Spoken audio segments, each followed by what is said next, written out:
Hello and welcome to the Bestseller Experiment, where we continue to discover what makes a bestseller and inspire you to start, finish, and publish your book. I'm Mark DeVoe. And I'm Mark State. And as always, our most grateful thanks to everyone who helps keep this show on the road. And that's our Bestseller Academics in the Academy and our patrons over on Patreon. If you want to support the podcast and get tons of extra content, pop over to bestsellerexperiment.com/support. There you will find ways you can support the podcast. You get all this extra stuff like over 120 deep dives. Go for the chart topper option on Patreon. If you want to find out about the Academy and get me and Mr. D as your tutors and discover an amazing community. And we've got, and finally, after this, we're interviewing one of our Academy All-Stars for a special episode, so you can check that out as well. Go to academy.bestsellerexperiment.com. Mr. D, how are you, sir? I'm doing good. I'm absolutely freaking out over inflation, though, Mark. Really? Inflation, yeah. Inflation figures came out today. Now, I know how much books have been affected by, but in the UK, apparently, food's been up 18%, but what they haven't reported in the national statistics, what they have excluded, is the costs of podcasting. Through the roof, mate. The costs of podcasting, folks, have gone up 100% for us in the last 12 months. 100%. So I just want to add to your request there for people who are looking to support us. Please join and support us, because that would absolutely help us hugely. It's and we want to support. We actually want to support as well the people that help us put this podcast together. So it's sharing the love with everyone. So, but it's good, Mark. We got spring in the air. But I've got to say, and I don't want to even mention these two letters because we will fall down a rabbit hole without even starting this podcast. But I have been playing with AI this week. We're going to talk about it a little bit in this week's interview. I know it's a hot topic. It's a huge hot topic, and it's going to be for a long time. But my mind is officially blown. I honestly don't even know where to start. And I mean, I've experienced a lot of things in my life. The advent of the internet. I remember the day I discovered the internet. It was when I found a Metallica guitar tab on a Usenet group, like when it was just all text, right? There wasn't even a thing called a web browser when I discovered the internet. And that blew my mind. I thought, oh, is there more of this stuff? But AI is just, my technological brain is not capable of taking in what's going on right now. So anyway, folks, if you're interested in this, we've got some interesting things to discuss today in the interview.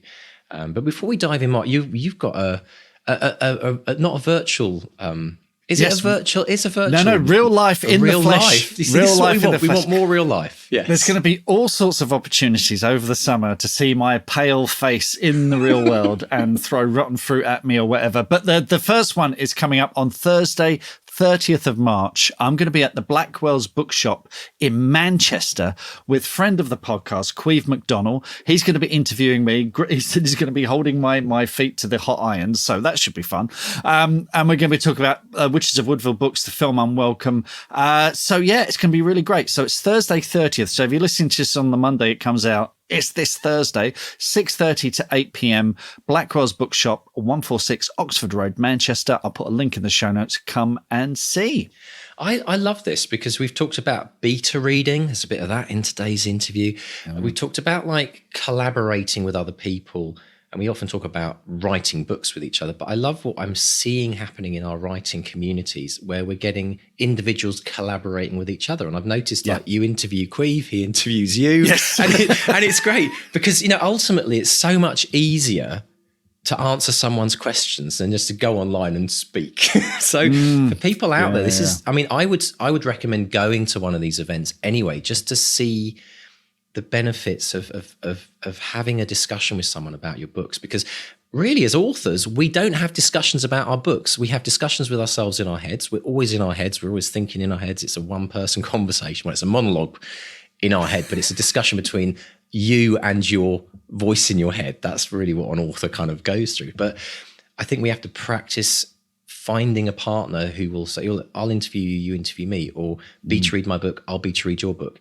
I think that's something that's so undervalued, isn't it? For people that don't have any kind of community, they don't realize that's what you get from being part of something where everyone wants to scratch each other's backs, and it's so lovely. There won't be any scratching, I promise you that. It'll be two men having a conversation. The whole in conversation thing is it's great. It's sort of come out of the festival circuit, really, I think, where you would get authors doing panels and interviewing and cross interviewing and all that kind of stuff. So it's and it's nice to be interviewed by your peers as well, by people who kind of know what you're going through. Exactly. Too. Yeah. So, there's more empathy there. Do you know, the weirdest thing is this is a bit of a strange story, but I once went to a weekend personal development conference, and it was like started at 8 a.m, finished at midnight every day. It was really long days.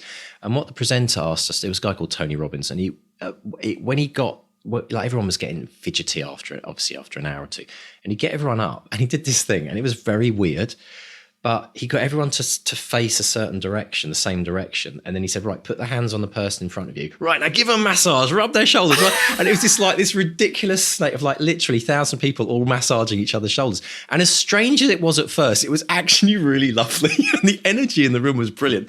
And that's what I think of these communities, like everyone massaging each other's shoulders all at the same time. You probably need written consent now. You probably do, yes. Amongst adults, I'm sure it's absolutely fine. But no, I think it was a really interesting, it just shifted the whole energy in the room. And I think of this idea of even virtual communities, even when you're not in the same room as someone, for somebody to say to you, yeah, I know what you mean. I know what you're feeling. Oh yeah, I had a really bad writing day today, or tell me about how you're struggling with this, or how you're breaking through that.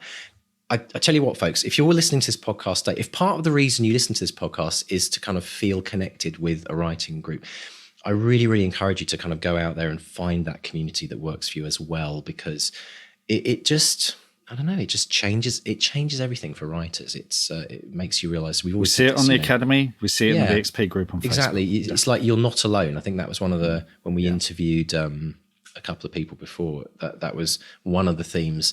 So if you feel alone, really make an effort this week to try and connect with maybe at least one other writer and just chat with them about how their writing's going, and build a bond around that love that you both have. So anyway, enough of that was almost my motivational minute, wasn't it? I did say I was going to do something. It just jumped out. So there was an unofficial one as a warm up for next week. But Mark, let's dive into this week's interview, because there's some really great stuff, isn't there? This is great. Delighted to speak to Jayne Davis, who's been a long-time listener and supporter of the podcast as well. She writes historical romance set in the late Georgian Regency era. She's self-published with around 38 million Kindle Unlimited page reads, and her latest book is King George's Man, which is a Georgian romance inspired by the highwayman Alfred Noyes. We discuss using a critique site instead of an editor, if it's okay to bend history, and, topical this, her experimentation with artificial intelligence. Ooh, right, folks. Listen back to this. It's absolutely fantastic interview. So much to unpack afterwards. So join us after the interview for a deep dive. But let's listen to Mark chatting with the lovely Jayne Davis. Jayne Davis, welcome to the Bestseller Experiment. How are you today? Very good, thank you. It's a pleasure to be here. Oh, it's a pleasure to have you on. And what I love is, because when I interview authors, I tend to go back and look at old interviews and look at their website. And I'm delighted to see that you've mentioned the Bestseller Experiment quite a few times. So it's especially delightful to have you on the show today. It's have you been listening to us for a wee while then? Since the episodes in the 10s, I think. Really? I was certainly here for the Great Bollocking episode. Heady days indeed. Funnily enough, I'm seeing Ben Aronovich next week, so I'm going to gird my loins again for that one. What's delightful is this sort of came about by accident, because you signed up to my newsletter and you won a book in a prize draw, and you reminded me who you are. And we have mentioned you on the podcast a few times. I thought, we have got to get you on the podcast again. This is wonderful. And you've got a new book, King George's Man, which is a Georgian romance, which is your genre that you've been incredibly successful in. So tell us about King George's Man, your new book. It's a short novel, rather than it's about 60,000 words. And it was inspired by the poem The Highwaymen by Alfred Noyes, which is something I was taught in school, as I think many people are. And it came back to me because the Canadian singer Lorena McKennett has set it to music, and I like listening to her. Right. So that's pretty good. But But I was never quite happy with the highwayman as a sort of tragic hero, because basically he's a criminal who held up other people at gunpoint. So the highwayman appears in the story, but he's the villain with not that much more than a walk-on part. And there's one or two other episodes that people who know the poem will recognise in it. But the hero and heroine are completely new characters. So it's inspired by, but it isn't that story. I did get the Society of Authors to ask Noise Estate if it was all right to do this. And they said, yes, but please acknowledge us. So there's a bit in the back of the book about that. But it was fun to write. Yes, I grew up watching, Dick Turpin on Sunday afternoons on the telly. Yeah. And he's, the highwayman is very much a romanticized figure, but they were just crooks, basically. Let's not get too romantic about them. Violent thugs, yes. Exactly. Yeah. But King George's Band is the latest in your Regency fiction. I mean, you've done incredibly well, and something like, I think you said nearly 38 million Kindle Unlimited page reads, which is just astonishing. You had an incredible year recently, and you've sent me some statistics about the sales and your earnings, and you've got a wonderful series, the Milestone series. When you first started out, was this always the plan, or has this evolved organically? Have you sort of rolled with the punches? It's evolved. I wanted to be a writer since I was in primary school and inflicted pages and pages and exercise books of dire writing at my teachers. I got interested in the Regency when I was in my teens, because my dad was a teacher who did a couple of tours with service children's schools. So we ended up in Malta when I was in my teens, and we rented a house, a furnished house, and the people had also left some of their books, and there was a whole set of Georgette Heyer novels, who was effectively the author who invented Regency romances. So I got hooked on them then, and a couple of times during my life since then, I tried my hand at writing things, and those have thankfully never seen the light of day. I ended up being a writer of school textbooks purely by chance. And I actually started turning my hand to fiction again because it was something to do when I couldn't sleep at night. I'd sort of lie there and think about the next bit in the plot and write it. And eventually I had a couple of full-length novels and wondered what to do with them. And by this time, Kindle and self-publishing had not quite as big as it is today. So this was about 2017 or 16, so it was going properly. And it was listening to the bestseller experiment that convinced me I actually needed to do some kind of editing to it, not just slap it up there. But rather than pay a development editor, I found a critique site that suited me. Right. And so every book since then has been put through that critique site, if you see what I mean, where authors swap critiques. And it's a good place for networking. I end up with 2 or 3 people that read my stuff and I read their stuff. So it's a bit more time consuming than send it to a development editor, but it's a hell of a lot cheaper. Yeah. And sometimes I get a manuscript assessment done, which is maybe a couple £100 for 5 or 6 pages of this bit works, this bit doesn't. So you could pay a bit more attention to that. And sometimes it just feels right when it's been through that, and I just send it straight off to copy edit without an assessment. That's and you've also got a community there as well. This is another thing we find is so important, finding a community of other writers that you can share and swap this stuff with. Yeah, that community is more sort of about the craft of writing with a bit on the sales. For the sort of sales and marketing, there's your Facebook page and the various pages run by Mark Dawson, because I've taken some of his courses on advertising and implemented a few bits of it, but not enough. Because I've only been doing Amazon ads so far, and they were quite effective to start with. They made a big difference when I only had 1 book out.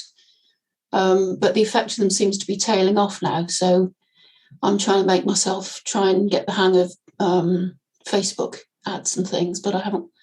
I thought it would be better to concentrate on the current book and get it out there. Yeah. Because publishing more books is also an excellent way of marketing.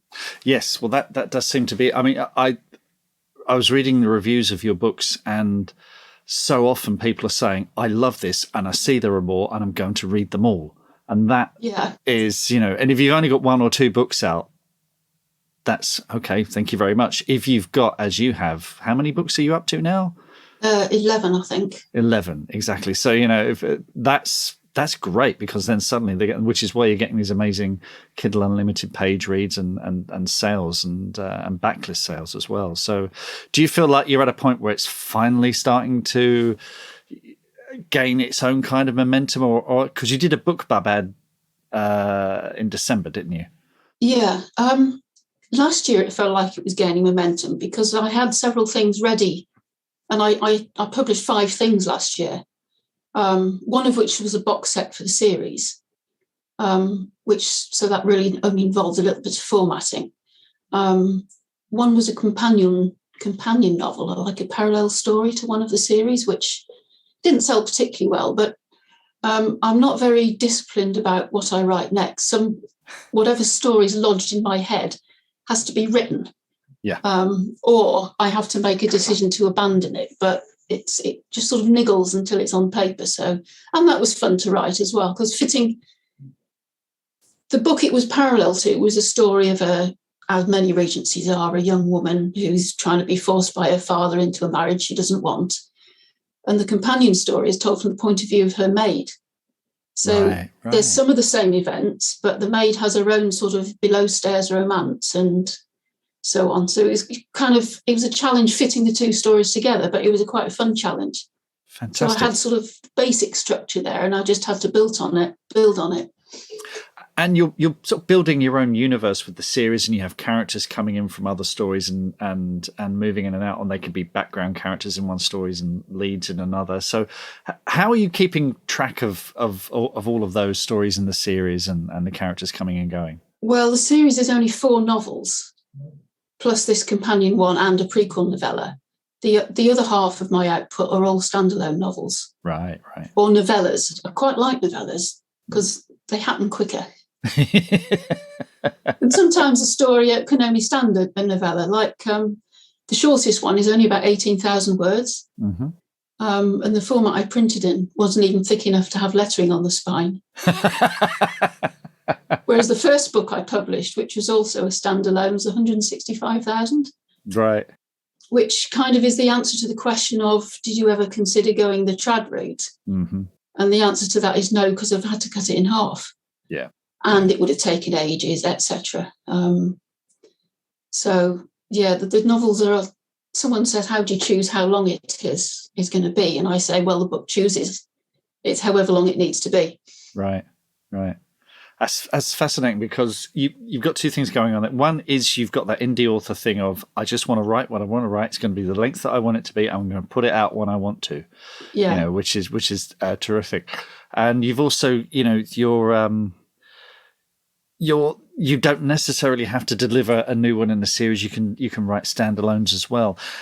How aware are you now of your readership and what they expect from you? Are they expecting more Marston books, or are they happy with the standalone novels?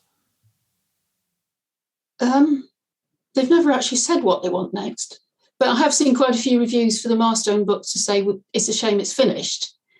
I have got an idea for book 5, and I've also got an idea for book, what will it be, 2.5. Right. In other words, it fits in the middle. The Marston novels are all standalone. You don't have to have read the early ones. It's linked by the main character who becomes the Earl of Marston during it. Mm. But I deliberately wrote them as standalones because the one that gets the most traction is quite often the one that's published most recently. Right. Okay. And if I've bought a book and it turns out that I can't understand half of it because it's part of a series, or there's far too many extraneous people who just call around just because readers want to see the characters in the previous book and they don't really have anything to do with the plot, that's just switches me off. Right. So although you probably enjoy it more if you read them in order, you don't have to. Well, let's talk about reader expectation in terms of the genre and the Regency novel. And as you said, Georgette Heyer really was the great pioneer in this, but it is one of the most successful genres, I think, particularly with indie authors, because it's not something that traditional publishers do particularly well. They don't, they can't, as you say, you would want to publish maybe 2, 3, 4 books a year, whereas a publisher, you might only get one a year if you're lucky. I wish I could write that many books a year. Last year was, 2001, whenever it was, that was a unique. Right. Okay. I'll be lucky if I get 2 this year. I only got 1 last year. But let's talk about what readers expect. What would you say are the essential elements of a Regency novel? What are they? You've got that heroine, you've got doomed romance, you've got the hero. What other elements are readers looking for that you might feel obliged to deliver as an author of Regency fiction? A lot of people want. They're sort of like billionaire romances set in the past. A lot of them. Yeah, a lot of people just like them when they're dukes. Right. So, but you think Regency England had about 1,000 dukes who were all young and wealthy and attractive. So you've only got to look at our current crop. I think there's one who qualifies as that, and then that's the Duke of Westminster. The rest of them, So a lot of them are like lords and ladies and sort of long dresses and carriages and balls and that kind of thing. I'm not all that good at writing those. Some of my books don't have a lord in sight, and they're about common people. Like the last one I published at the time we're recording this was set in Yorkshire, and it was a reasonably well-off farmer and a soldier, and the difficulties they had. There's a lot of tropes you can choose from. Sort of like engaged to the wrong person and friends to lovers and enemies to lovers and all that kind of stuff that you get in contemporary romance. The readers I have, some of them like steamy. I can't write steamy. I hate reading it. It's boring. Mm-hmm. If I find another heroine who shatters into a million pieces at the relevant point, I'll throw the bloody book at the wall. So I write non-steamy, sort of. It fades to black, maybe after they started undressing, but before body parts need to be mentioned. And a lot of my readers like that. A lot of my readers also like the best I can do with historical accuracy. And I bend history now and then, but I usually put a note in the back of the book owning up to when I've done it. Yes. And adding up, a few other bits and pieces that readers might be interested in knowing if it was real or that kind of thing. So my readers are sort of sweet. I don't like that term because they don't like pages of sex, basically. There's 1 or 2 bad reviews who I stopped this book because there was bad language in it. But if you don't like the odd bloody or use daft bugger kind of thing, then don't read my stuff. But it's not littered with them. It's only the characters who would say that kind of thing. Yeah. Yes. It didn't really answer your question. There's a whole wide range of expectations. Some people expect balls and several sex scenes, even though actually to have sex before marriage for the class of people we're talking about was really a no-no in those days. Does that answer it? It does kind of, yeah. I want to come back to tropes, actually, because every genre has its tropes, and a very common question that we get in the academy as well, because I do weekly surgeries in the academy, is okay, I'm writing in this genre. I know what the tropes are. I want to write about those tropes, and readers are expecting those tropes, but how do I make them my own? How do I take ownership of them? How do you approach those particular tropes that you mentioned there and make them feel fresh?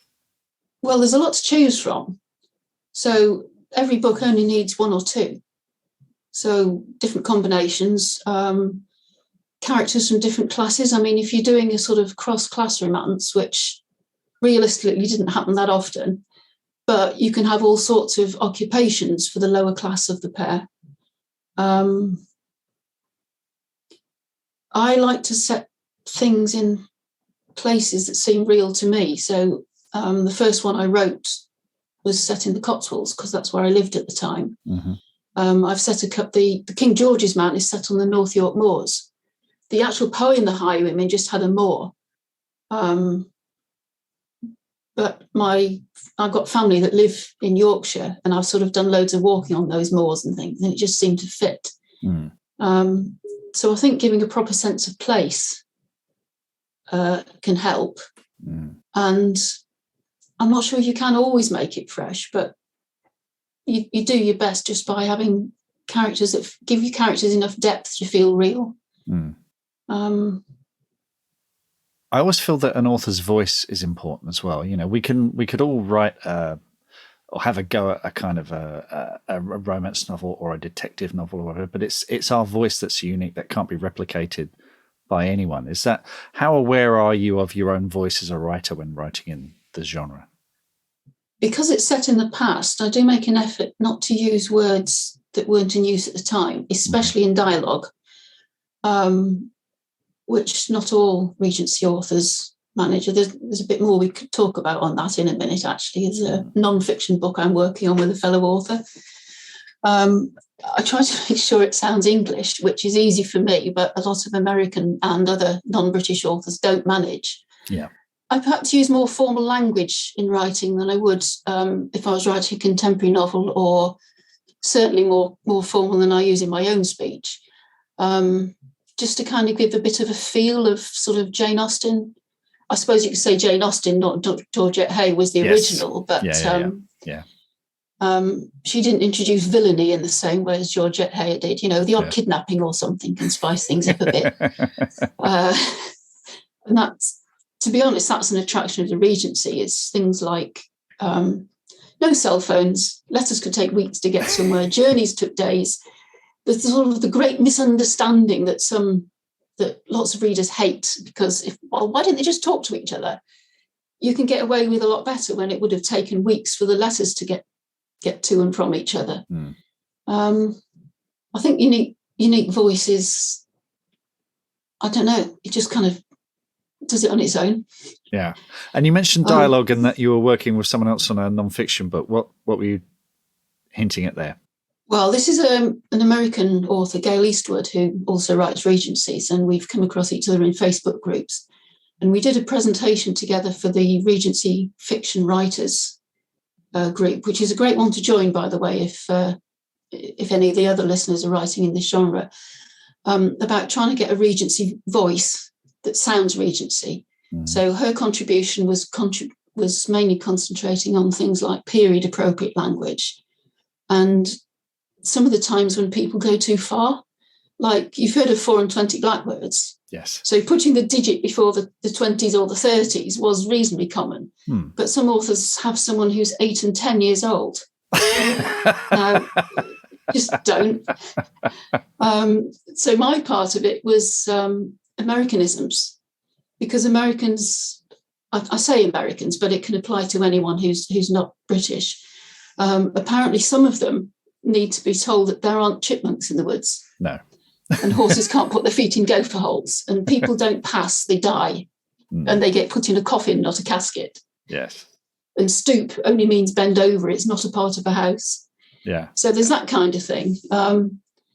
So they asked us if we wanted to do a full-length course. We decided we'd rather do a book. So it's going to be, it's not an encyclopedia of Regency things. It's a sort of, these things have tripped up a lot of authors. Try not to do it. Right, fantastic. So she sort of committed us on Facebook to saying it'd be out in the spring. So I just said spring might be quite late this year. Okay, we'll keep an eye out for that. And if there's a pre-order link by the time this goes live, we'll put it in the show notes so people can check that out. I don't think we'll be that far along. Very late spring. You mentioned that you've published school science textbooks. You've also been a teacher. You also started out as an engineer. Are there particular lessons that you've taken from that stage in your career that you've taken on? Because you've got, listeners, Jane was sending me sort of diagrams of sales and things before the interview. I thought, I'm a geek. This is an engineer's mind. This is someone who likes to crunch the numbers.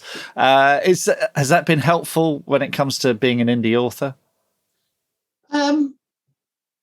I think the number crunching helps, sort of looking at sales and things like that, although trying to get my head around why some parts of my Amazon ads work and others don't just does my head in. But, I'm sort of familiar with spreadsheets and things. The publishing experience, I got into that because I'd been a teacher, and I got into teaching because I'd had a non-teaching job that involved technical stuff. So it all kind of links. I think I kind of knew the stages of publishing intimately already, because I was effectively a commissioning editor when I was there, but then I started writing for them. I went freelance. So I'd already been freelancing, writing the school textbooks and occasionally doing some kind of small project management job for them for about 10 years before I dipped my toe into the indie publishing. So the idea of taking on all the different bits and pieces wasn't frightening. Because creating a textbook is very much a team effort, isn't it? You know, there are different people making contributions. Whereas, you couldn't do that as an indie. Not the books we did, because they were full scale courses. You know, colour books to use in class and all the worksheets and all the teachers' notes, and so there's a huge amount of photographic permissions and all sorts, and a huge sales team. Yes, because unlike what they say about trad publishing for fiction, those publishers do all the marketing and selling. So we effectively, if you write for them, because I did a lot of writing for it as well as the publishing, you're writing to order. You know, you have a set format because it's a team of authors. They make their money when the new curriculum comes out, which they don't seem to have stopped doing recently. I think they might have had a few other things on their minds recently. Can't imagine what. No, but you want the new textbooks to be available as soon as possible when the new curriculum has to be taught. So it's always a huge team effort. But I'm a bit of an introvert and a loner, so it's quite nice not to have a huge team effort as well. It's ready when it's ready. My copy editor is actually my sister, who does it professionally. But we do have that sort of means that I'm fine with quite a lot of back and forth about, I've just got King George's Man back from her for the second time. So there might be one or two bits I'll just send back and say, I've changed all this again. Does it read okay now? Because sometimes you just don't see things yourself. Yeah. There is. I'm delighted to hear that you are an introverted author, and listeners, we ask people to fill out a form and send their author photo, and yours, I think, is the first author photo where they've covered their face up with a book, which I think is brilliant. Partly because I was too mean to get a professional mugshot done, but that was me. That was me sitting in my garden, good, with a book and a huge mug of tea, just like this. Brilliant.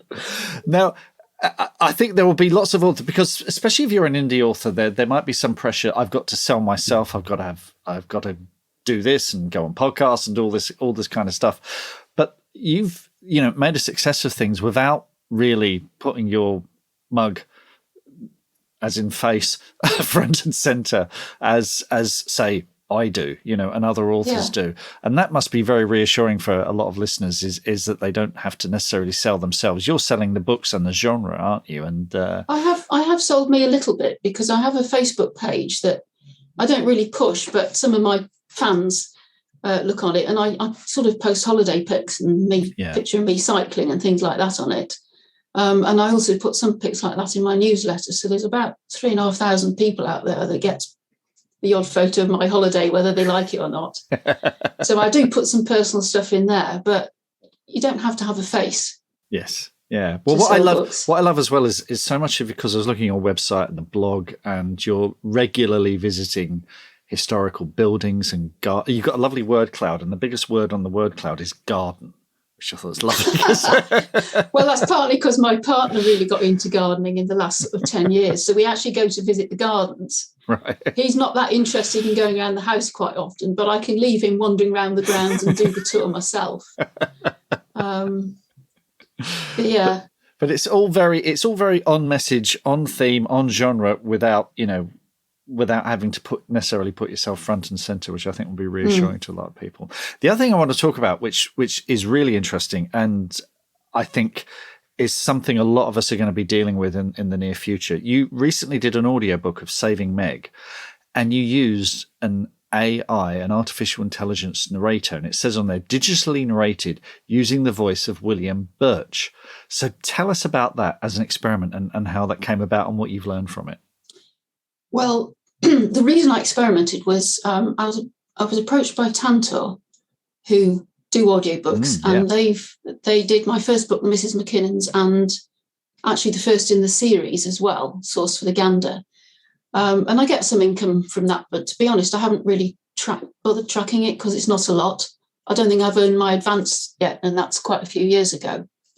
I got all enthusiastic and paid a human to narrate one of my other books. And again, that I don't think I've earned back yet what I paid for it. But to be fair, I haven't been pushing the marketing on that, and I'm not really sure how to do it because I publish it through Findaway Voices. It's harder to push it on Amazon. Mm-hmm. So I thought I'd see, I think Joanna Penn had an episode about AI. She's very keen on all things technological. Yes. She's, And I think she's had some of her non-fiction books narrated, and I think it would work quite well for that. So I decided to try an experiment because this company was relatively cheap, and I picked Saving Meg's because there's only 18,000 words. It was the shortest book. Right. They give you a sample chapter of the voice before you have to pay the full whack. And I asked my beta reading team if any of them listened, and if they did, would they listen and say what they thought? Some of them said it was fine. Some of them said horrible. But enough said it was fine, so I thought I'd try it. And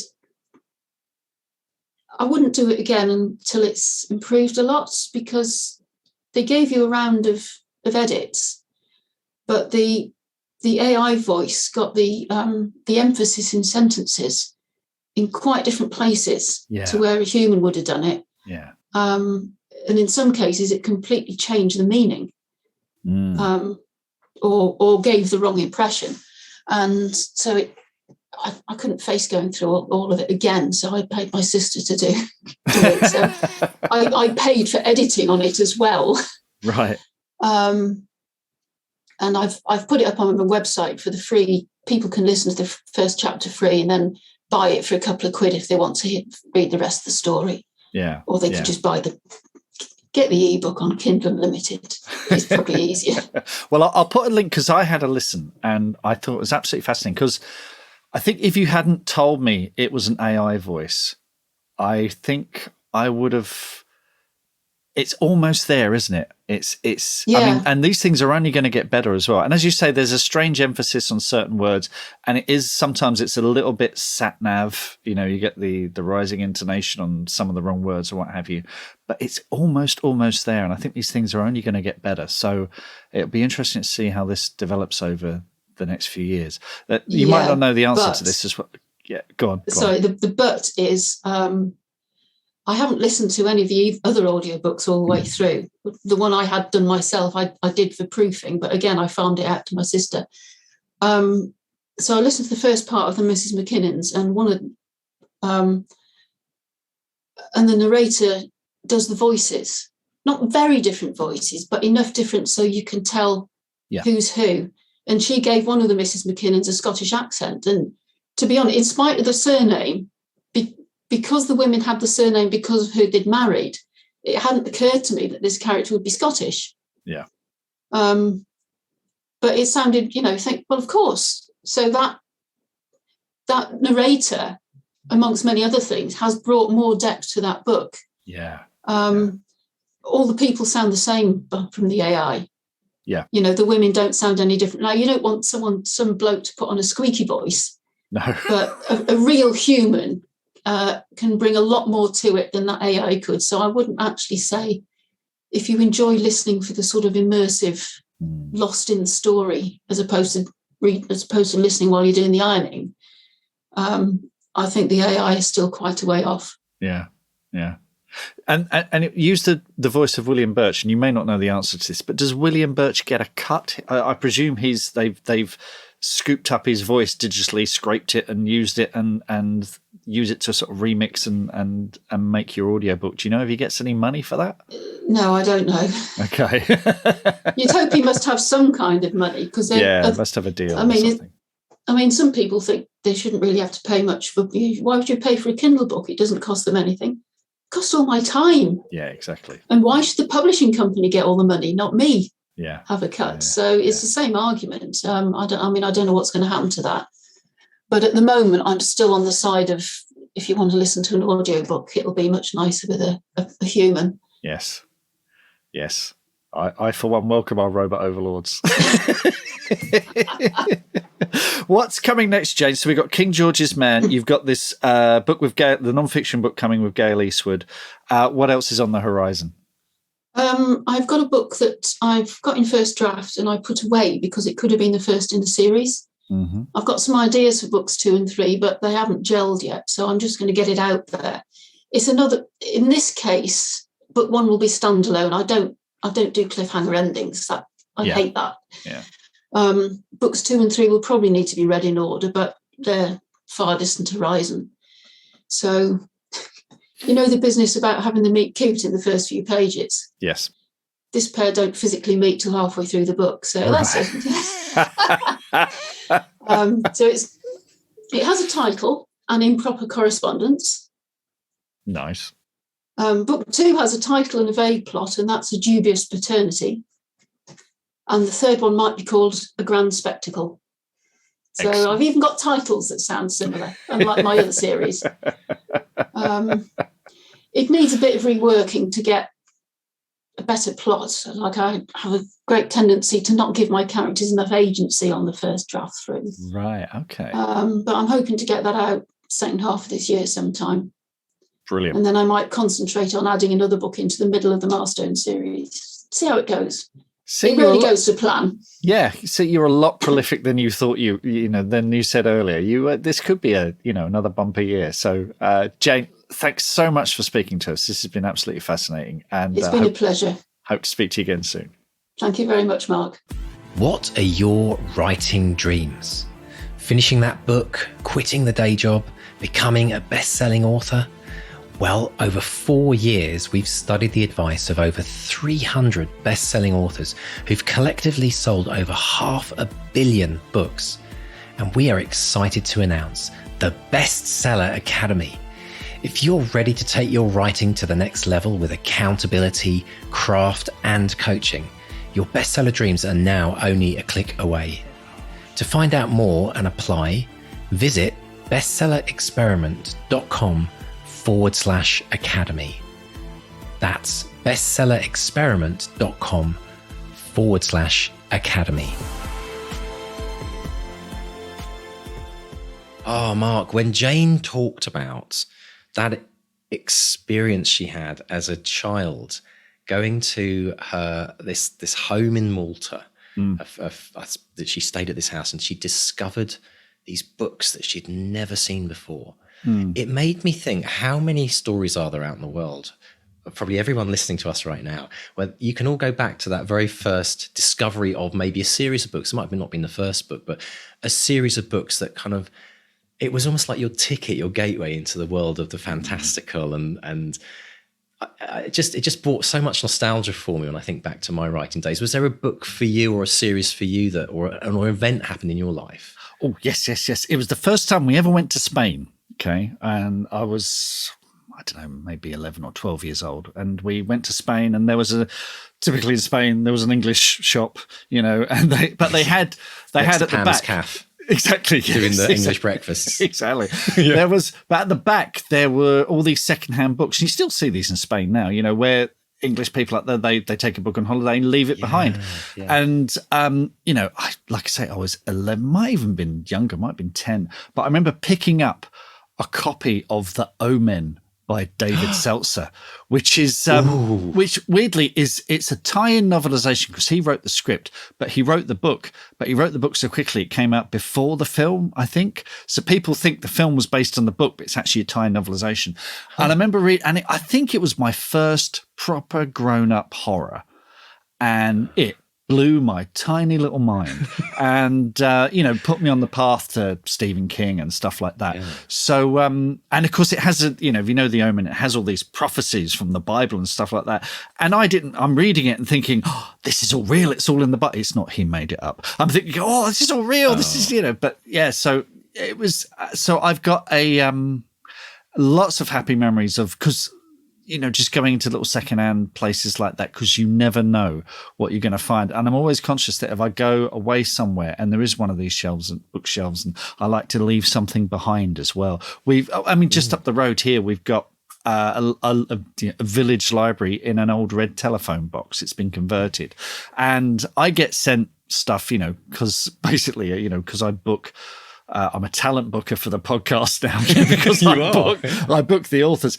Publicists will send me proof copies, and I can't read them all, and I can't store them all, so they all end up going up the library. So if you live near me in sort of North Kent, and you're wondering why there are hardback first editions of really big name authors in there, it's because of me. There's going to be queues. There's going to be people loitering around that telephone box now. Start getting requests. Yeah, totally. You can set your own telephone box up. It's like a pay it forward thing, It's like it is. I love it. No, I love it, and I think we have a couple of those locally as well. And I think it's such a wonderful community thing to have. But yeah, I had that. I think there's different moments, aren't there, in childhood? So there's the first scary book you read, or the first adult book you read. That's always a big moment for me. It was, weirdly enough, it was a Stephen King novel. It was Cujo, which freaked me out, and I read words I didn't even know what they meant at the time, and there was no internet to look them up. But I think as a kid as well, for me, it was those books, those fantastical kind of kids' adventure books. I mean, I think Enid Blyton will be on a lot of people's list. The famous five, the Secret Seven. My kids loved the Secrets. Right. Was it Secret Seven books? Secret Seven, yeah. And the Mountain, and this, and the ship, and but I think it's really important for everyone to stop and just think about, like, what was that series or that book or that author for you as a child that kind of blew your world apart and probably started your journey of love of reading, which then led to love or interest in writing.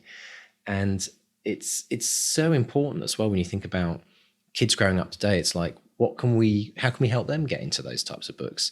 I know a lot of parents sit and do bedtime reading stories, but what they're doing is they're pulling out the books that they want to reread from their childhood. And I think that's an amazing gift, because it introduces books to kids that they otherwise might never come across in their scholastics, book club that they get at school. It's the things that you discover yourself when it becomes your thing. Yes. And it's the thing that maybe it's the thing that the teachers and the parents don't approve of. That might just be me.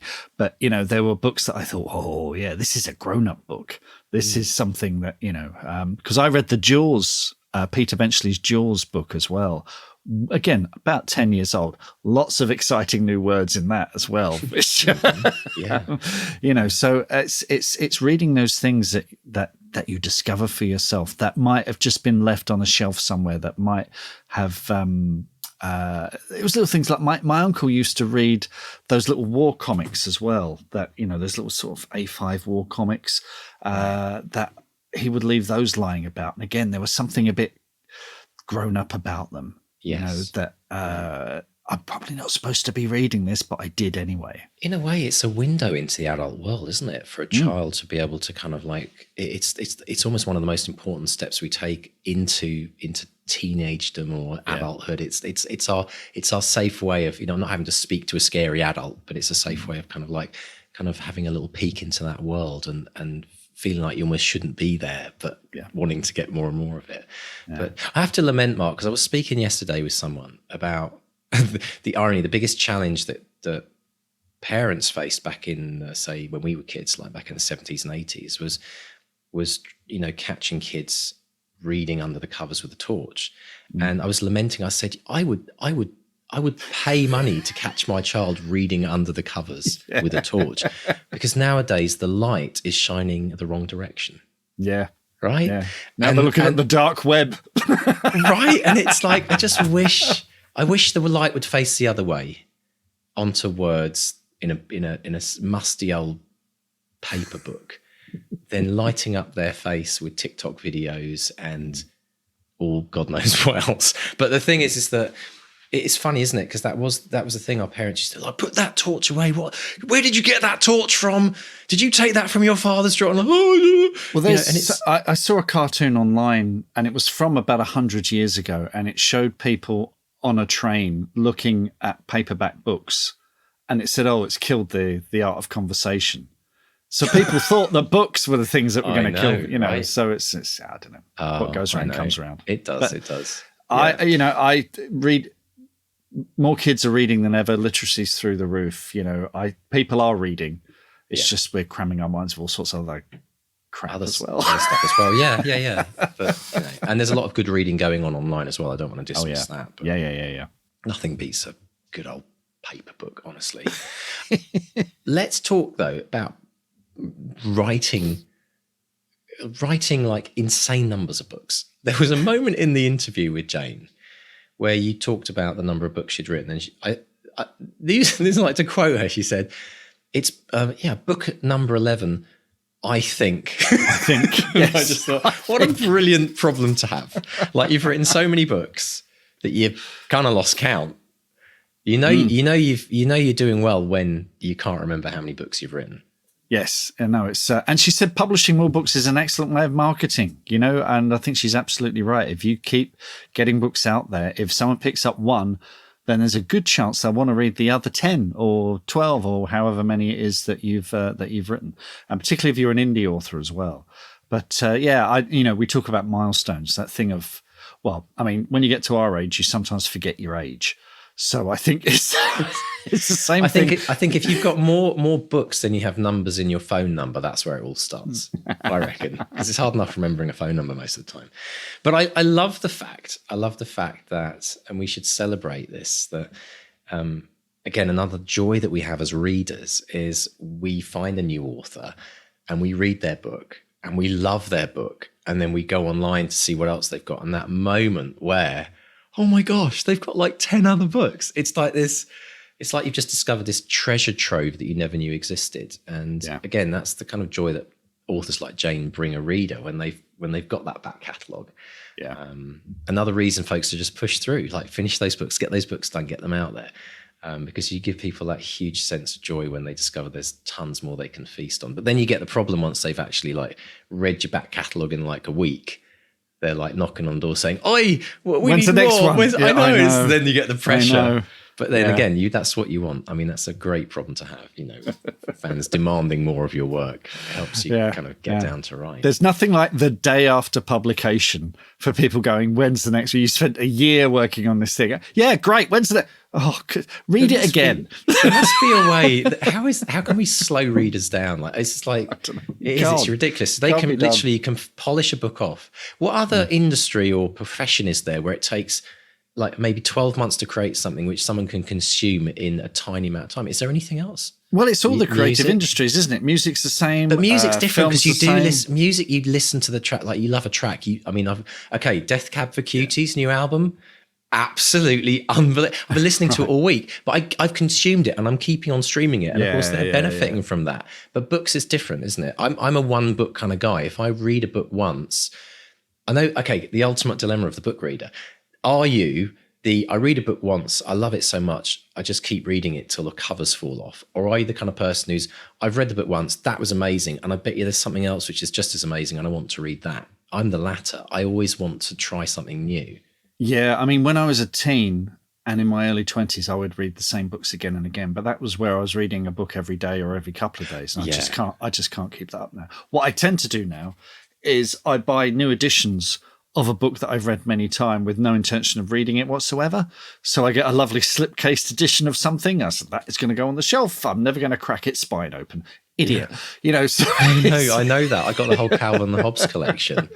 Someone pulled it off the shelf and I was like, no, don't touch it. Don't touch it. That was like $150. Don't touch it. And then I actually reflect on it thinking, how daft am I? Like, what's the point of having, I mean, you're not buying it for the spine. I mean, let's be honest. That's what you're paying, like, what, $40 for the spine and a pair of white gloves. Guilty I think as charged.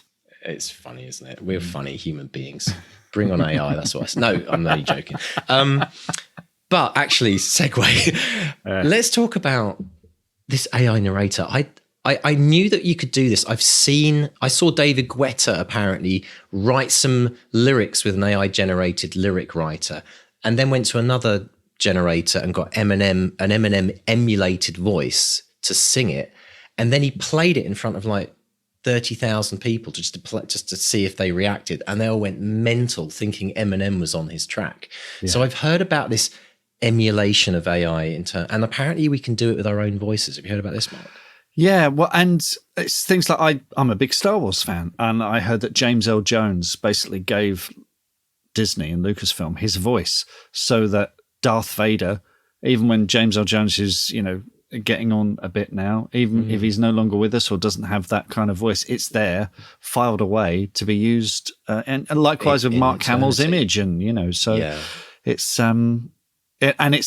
I mean, again, let's not go down a rabbit hole on this, but we are going to do a special episode on this, folks, because it's personally, I'm excited, but I know a lot of authors are worried about it, thinking it's going to put us out of business. And this is a week where, in the news, we've seen that Clark's World had to shut down submissions for short stories because people were submitting AI-generated stories.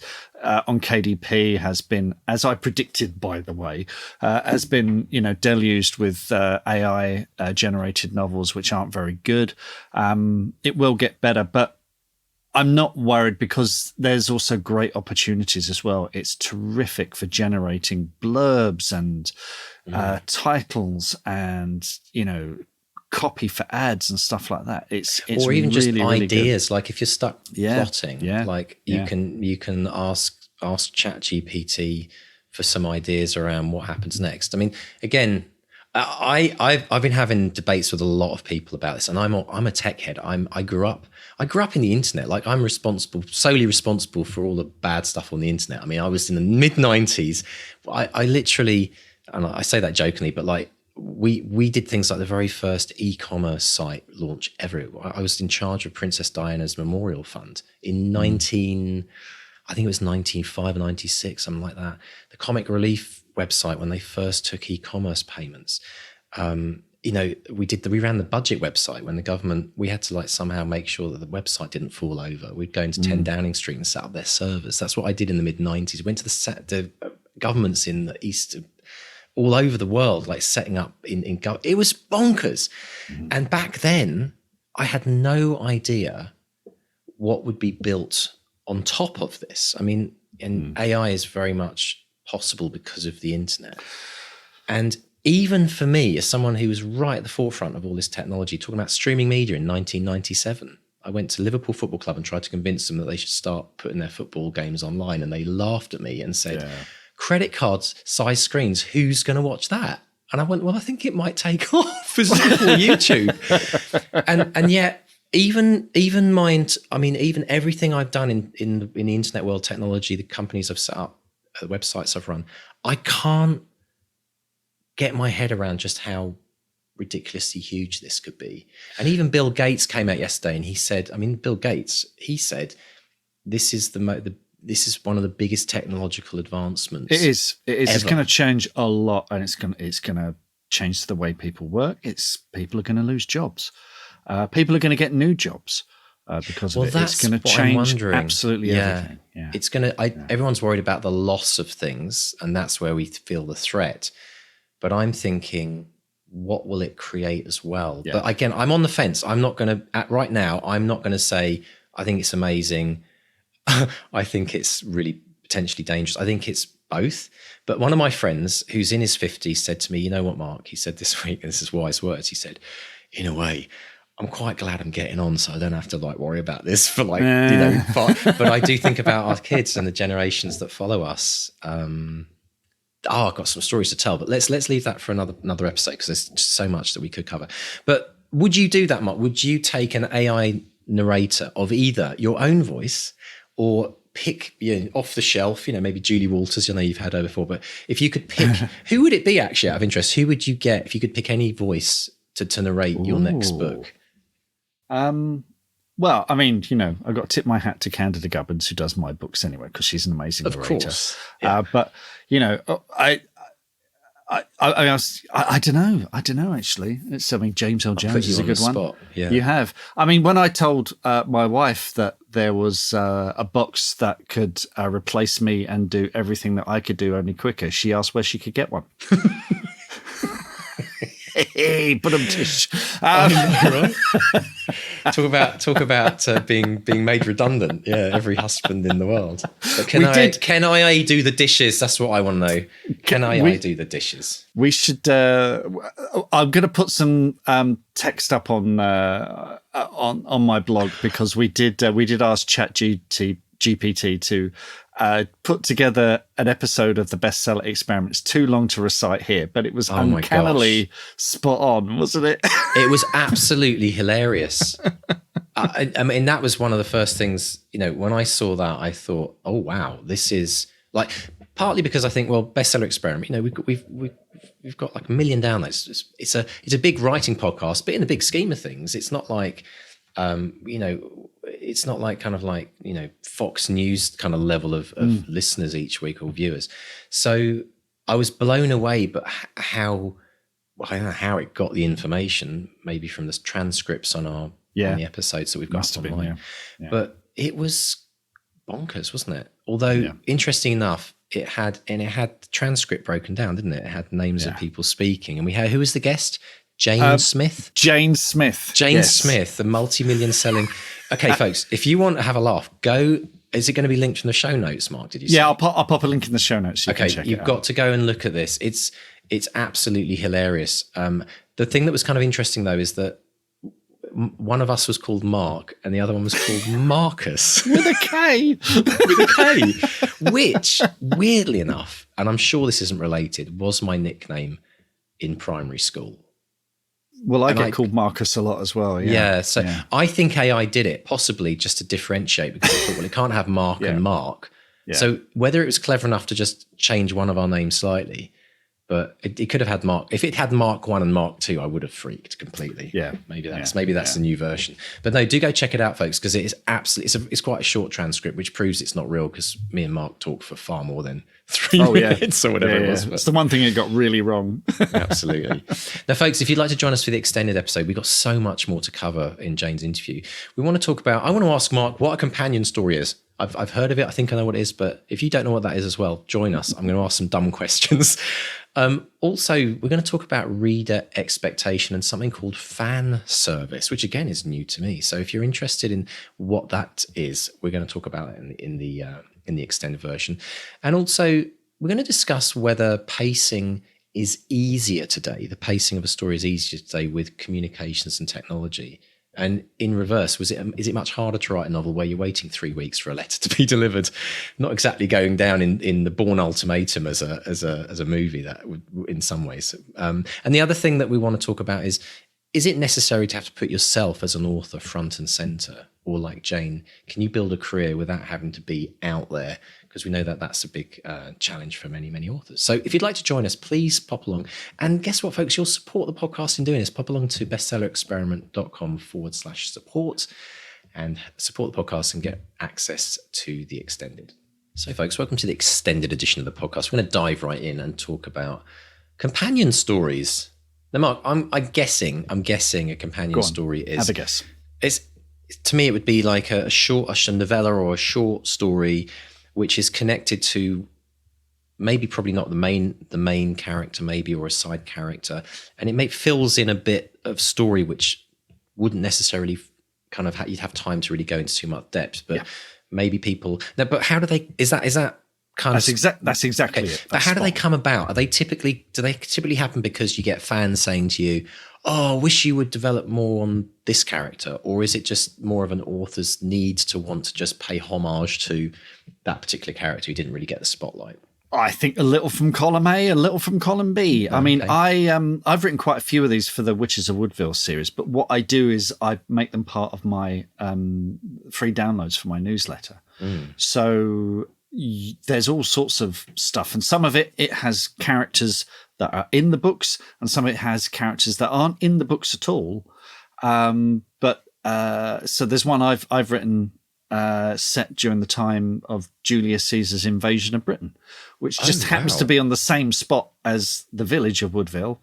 And there's, in books there are slight little hints about it, but there's no direct connection other than a witch on this spot during Caesar's invasion of Britain. Okay, and so then it can be completely different from exactly, the time exactly. that you're writing. Yeah. Okay. Or there's the one you were talking about, Julie Walters earlier. She narrated a story called Two Chickens for Laura Longarms, which is set just after the Crowfolk and just before Babes in the Wood, the first and second book, So there are little things in that. And of course, when you start doing these, you start building this web of connections and what have you.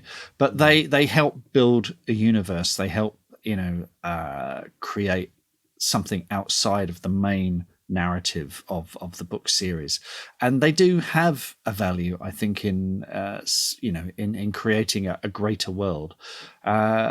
I mean, even with standalones like The End of Magic, when I first set up the newsletter, I wrote a story, basically a scene where you introduce the antagonist, and it was set before the action of the novel, and it was just a little bit of fun. So it was just a little companion to it that you don't have to read to make sense of the novel. I think that's sort of cheating. It feels like homework, but it's just a little kind of sprinkling of extra fairy dust that makes the novel a little more enjoyable when you do read it. So it sounds to me like a great way of, instead of just writing a short story, it's a great way of adding a bit of extra value for the fan base if you are also creating a bit of a world and maybe a series of books to have these. And what would you say are the average, I don't know how long's a piece of string, but what's a typical word count for a companion story? Well, again, your mileage may vary. I mean, all of mine are around 5,000 words or under. Okay. They're quite short. And although, Jayne was talking about, she did a novella that was about 18,000 words. So go for it. I think novellas officially are usually the official count usually around 25, isn't it? Is that? Yeah. So what, in terms of when you start out writing a companion story, do you set yourself that word count of I'm going to do around 5,000, or do you just write until you feel it's done, just knowing it's going to be shorter than a typical novel? Well, a story is as long as it needs to be. So, I'm working on a short story for an anthology now, and it's only about 3,000 words long. So I've never gone particularly long, because I think once you start getting to novella length, then it's quite a job of work to make that work as a story. You start bringing subplots and stuff like that, and then you start thinking, well, I might as well do a novel and get paid for it.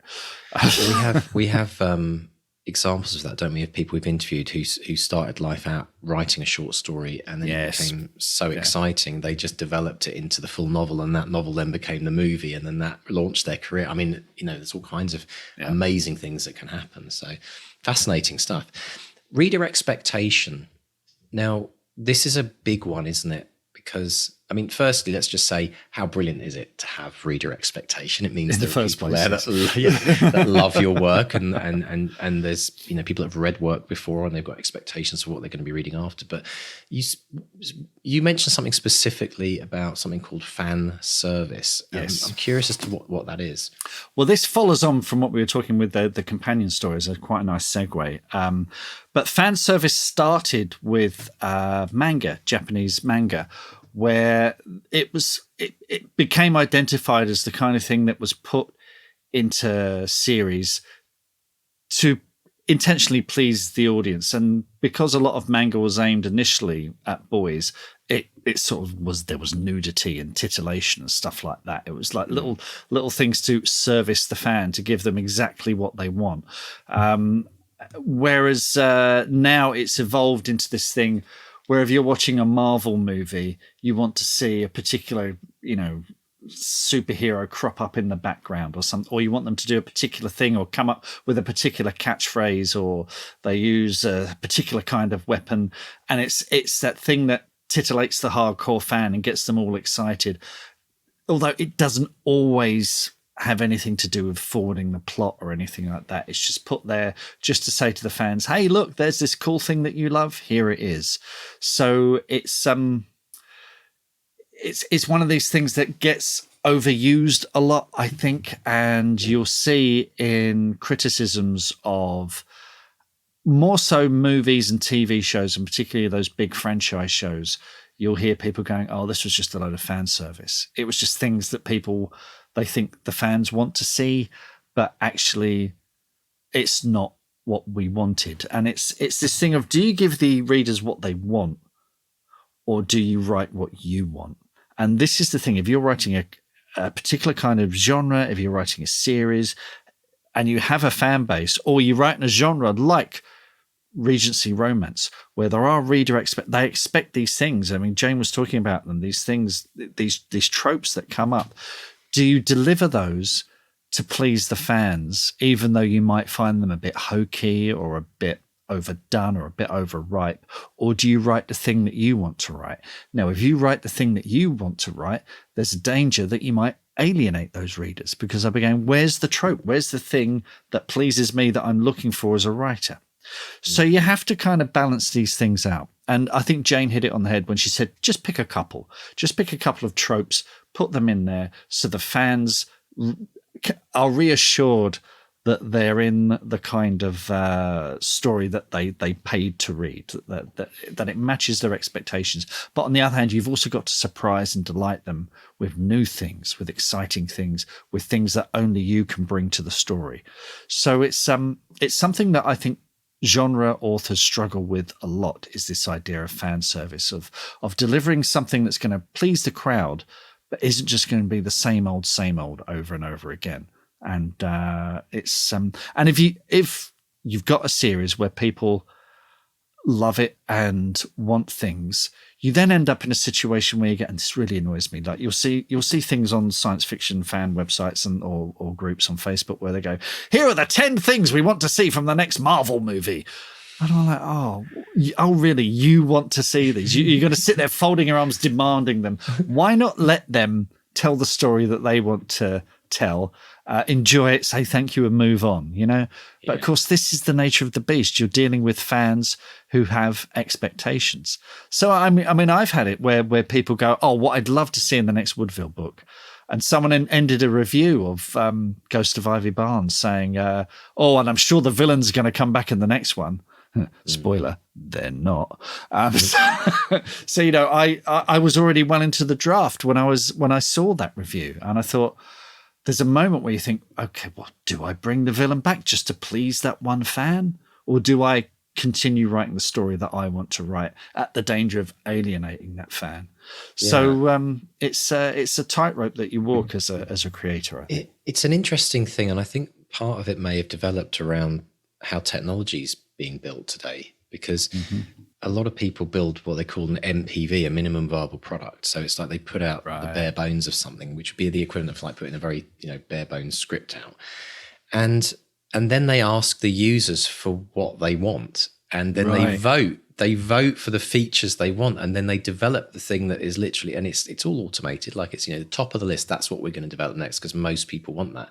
And I think people have got very used to, in our society, of kind of being asked for feedback, being, you know, request a feature type scenario. And it's almost like that's moving more and more into the book world, where people, that sense of demanding that, you know, this feature be added into your book. But it can be really useful and it's a balance, isn't it? I think with everything else, like if you're writing things that you know that your audience most wants, then you're most likely to please your audience, which means your book's most likely to be more successful and they'll want to read more of your work. But it's always that fine line between, and we have this discussion, you know, write what you love, but it's also about understanding a little bit about the market, a little bit about what the readers most love. So I think having a bit of knowledge on that side can be great. And that could even just be a reader's survey. Like, which character did you most love in the book? Yes. If I were to write a companion story, who would you know vote for? Which, you know, if there's not a specific character you've got and you'd like to write something that the audience most want, you could ask the audience in some ways, phone a friend, so to speak. And I think, you know, but I think there's that fine line between at what point does it become you working for the readers or you doing it purely out of the joy of the creative form of what's coming from within. You end up with the tail wagging the dog. I mean, there was there was that whole thing with the Justice League movie, which I won't go into now because it's so boring, but a cut was released that the fans weren't happy with. So the fans demanded the original cut. There was a petition and blah, blah, blah. And then the cut came out. And I guarantee a whole bunch of the fans who demanded that extra cut sat down this 4-hour version of the movie or whatever it was and went, oh, this is really boring. But then you get things like some of the. I remember when John and I wrote the first draft of Robot Overlords, and we thought we were being clever in that we had a scene about a third of the way into the film where we killed off like all but 2 of the kids. And we got feedback. It was Mark Huckabee and Nick Osler, actually, who read it and said to us, "You've killed off the kids in a kids' adventure film." They were like, "You've gone off. This is insane. This is, you're setting up an adventure film where kids are going to go and have a great adventure, and then you bump them off. Don't do that. That's a bad idea. The viewers will have an expectation." And yes, you might think you're being clever like Hitchcock and Psycho, where he bumps off Janet Leigh half an hour into the movie because you think it's her story and it's not. Spoiler, sorry, for a film that's, 70 years old. Don't do that. That's a really dumb thing to do. So we took that on board, and obviously the story was stronger for it. So it's adventure called The Famous 2 probably wouldn't work as well. Give it a go, One thing that I really loved about what Jayne said about these Regency adventures, and it's that classic, any Game of Thrones, and I remember watching Dick Turpin as a kid. Actually, that was one of my favorite ITV shows on a Saturday afternoon. And there is this very, very interesting thing that we take for granted today in our technological, first class delivery service for postage, that back in the day, it would take 3 weeks for a letter to be delivered on horseback if the poor person who was delivering it actually made it through the forest and wasn't taken out. And it made me think of this question: is it harder to write these historical fiction type novels because technology and communications were so much less efficient, available, right? Yeah. I mean, yeah. How do you do that as an author to keep the pacing of a story going? I don't think it's more difficult. I just think it's different, and I think it's one of these things that you take advantage of. If it does take a month for a letter to get from England to France to the king in order to warn him of an assassination attempt or something, you make that a plot point. You work with it. You don't work against it.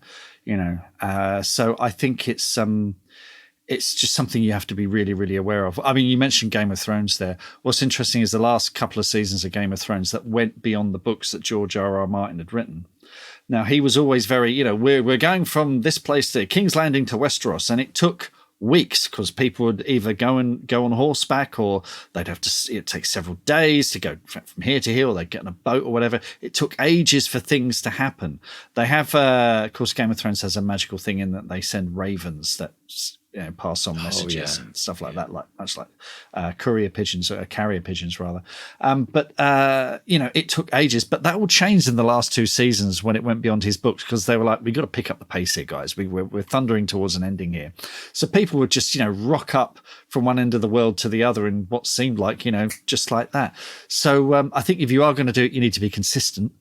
And figure these things out. There are websites, and I've forgotten what it's called, but if I find it, I'll put a link in the show notes. There are websites that do figure these things out. So if you say, if I'm traveling from, Lutetia, which used to be Paris in France, to Londinium in Roman times, how long would it take? There are websites where you can tap that in and it will tell you. Oh my God. It will give you an estimate of how long it took to get there. I forget what it's called, but I will find it and I'll put it in the show notes so you can check it out. So, you have to work with these things rather than against them, and if you are writing at something that's bang up to date, you've got that instant technology. We've got jets and we've got fast cars and phones and everything. But I remember a time before the mobile phone when you could write a horror movie and people could be stuck in the middle of nowhere with no signal. It just doesn't happen now. You either have to... I don't know. You lived on Vancouver Island. Well, that's it. I mean, you have to set it on Vancouver Island on a day when the wind's blowing it, or, a 4G mast has gone down or whatever. You have to find a reason for there to be no signal, because you get signal pretty much everywhere now. When I was camping last summer, I walked past this car on the campsite and had this brilliant car bumper sticker, and it said, "Wonder where the Wi-Fi is weak." I thought, I love that. I absolutely love that. But it is interesting, isn't it? Because I think I'm going to change my opinion. I think it's harder writing in the modern world, because when you don't have gaps between things happening. There's no space to put anything. Like, you know, you send a text message that a bomb's about to go off, and they get the text message and then react. Whereas the suspense and drama is no longer available. Like, the suspense is what could happen between the messenger starting on the horseback journey. All kinds of things could go pear-shaped, which gives you actually, as an author, like, so much more license to create all kinds of twists and plots. It's I don't know. It's a fascinating thing. I remember, I think the show that really changed things for me was The X-Files, which was late 90s. And of course, they both had cell phones. You know, there's little flip phones. So as a show, the pace was amazing, because it was just like, if there was a problem, they'd get on the phone and there would be someone coming to the rescue or whatever. And it really, really picked things up. So it's we get used to these really, really pacey modern stories. But like I say, if it's historical and a letter takes 3 weeks to get from one place to another, then you lean into it and you make that your story. I guess the reverse of it is almost like something like Star Trek, where you have to go into the future and you make things up, and then you have the beam me up Scotty, so you can just suddenly jump between planets and worlds and things. And well, the reason they developed the transporters in Star Trek was to save money, because they didn't want to build models of shuttles leaving the Enterprise and going down to a planet. They said, what if they just had this tech that they could go and go straight down to the planet? They did it. That's why they did it. Yeah. Wow. Yeah. And in the future, when we all can do that as well, we'll have to thank that person for not building that little space model, right? Because everything in Star Trek, flip phones, everything else, flip phones, real. Yeah, it is, isn't it? Yeah, I know, totally. it's fascinating.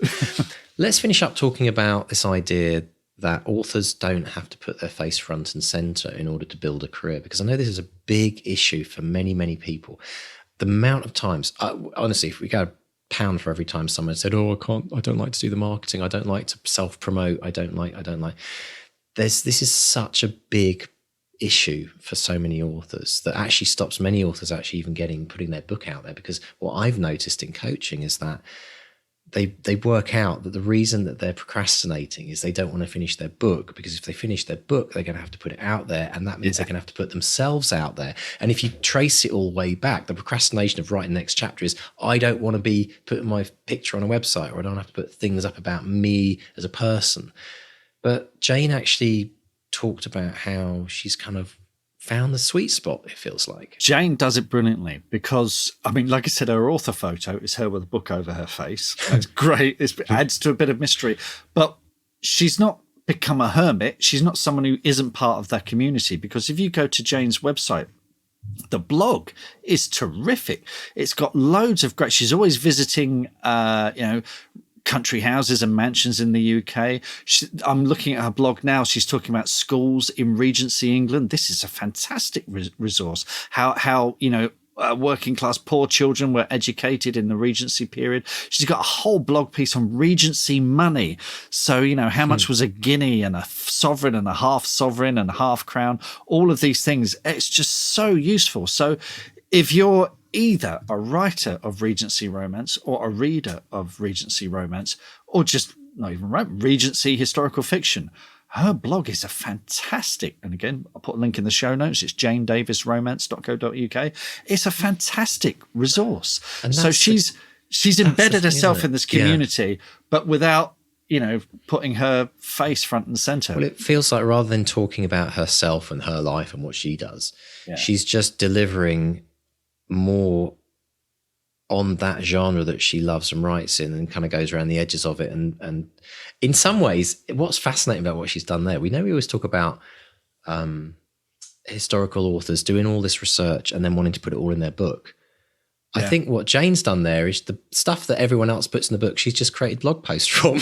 And that's still interesting to people who love it, but it's not contaminating or slowing down the story, but it's creating the blog becomes almost like, a bit of the folklore, if you like, of ways in which you can connect into it.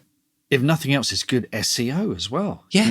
If you're looking, exactly. What was a half farthing worth in Regency period? You type it in, Jayne's website is going to come up, and you think, here's someone who's written 11 books about this whole period that I love. Boom, off we go. So so you write around the genre or the fascination that you have about it. Like I've always said to someone, if if you're writing a book that will attract Lord of the Ring fans, then include Lord of the Ring blog posts in your blog. Absolutely. Just anything that helps self-filtering is a very, very important tool to bring the right people to your website and then find the right readers. So much more in this way. Hey, if you like this, join the Academy. This is the kind of stuff we talk about all the time, and we get really deep into some of this because there's so much more that we can be doing. Which, if that breaks for you, that fear of having to put yourself out there as an author, if it allows you to finish that book, get that book out there, because you've now got a new tool and a new way of promoting your books rather than promoting yourself, then do come and check out the Academy, because these are the kind of questions we talk about and answer all the time. And it can be absolutely game changing for somebody who finds himself in that situation, can't it, Mark? It really can help. Absolutely. Break through this block that so many people have. So brilliant stuff. Well, listen, thank you so much, folks, for joining us for the Extended. As always, we very much appreciate your support. For all Academy members as well, being in the Academy, absolutely fantastic. And we look forward to bringing you more shortly. So, Mark, what's going on in social media this week? Wonderful stuff. Well, let's start with the big news. And this is so wonderful. Sarah Moorhead, who's been on the podcast before. We did a special episode with Stuart Turton. You remember she taught Stuart, and he's become a bestseller. Episode. And she had Witness X, which was an amazing book. She's got some terrific news. She signed a 2-book deal with Canelo, forgive me. And the first one is called The Treatment, which is publishing in August. It's a high-octane, spine-shivering, speculative thriller. It involves neuropsychology, crime, ethics, and justice. Really, really excited for Sarah. Another long-time supporter of the podcast. She's in the BXP group as well. And I've booked her for the podcast. We're going to be talking about her book when it comes out. So her story is a fascinating one, because she had this thing where it was, first book, big splash, and then she was out of contract, and she was kind of thinking, is this it? But she's back, and it's going to be a big inspirational story. So that's just terrific. So big I was congrats to Sarah. So delighted to see Sarah's success in that. And she's definitely in my top 12 Scousers. Absolutely brilliant. And wonderful news. And that, just talking about that interview that we did with her and Stuart, that was one of my favourite interviews. So if you've missed that one, you've got to go. I'll put a link in the show notes. Say no more. It was brilliant. Yeah. Steve Gowland in the BXP group. He's got a cover reveal. His new book, Delusions and Dragons, is out in May. And it's just terrific. Really, really. I get a kind of Romancing the Stone meets fantasy thing here. Now, Steve Gowland is one of our 200 words a day. Every single day, he's out there putting those words down, logging them online. And he's, again, someone who's, we talked about the more books you write, it's like they start marketing themselves kind of thing. Yeah. Steve's getting a great library of fantasy novels together. It's just terrific. So prolific, again, I think we have to call Mr. Steve now. I mean, that is just, it seems like it feels like every other episode we're talking about a new cover of Steve's book. It's brilliant. I love it. And do you remember we were talking about streaking and nudity a couple of episodes ago? You might remember. Right, okay. I do remember that. Where's this going? Go on. Well, Gavin G. Smith, another friend of the podcast, amazing author as well. He just tweeted us, and this is in all caps. He's put, "Right, drunk and naked."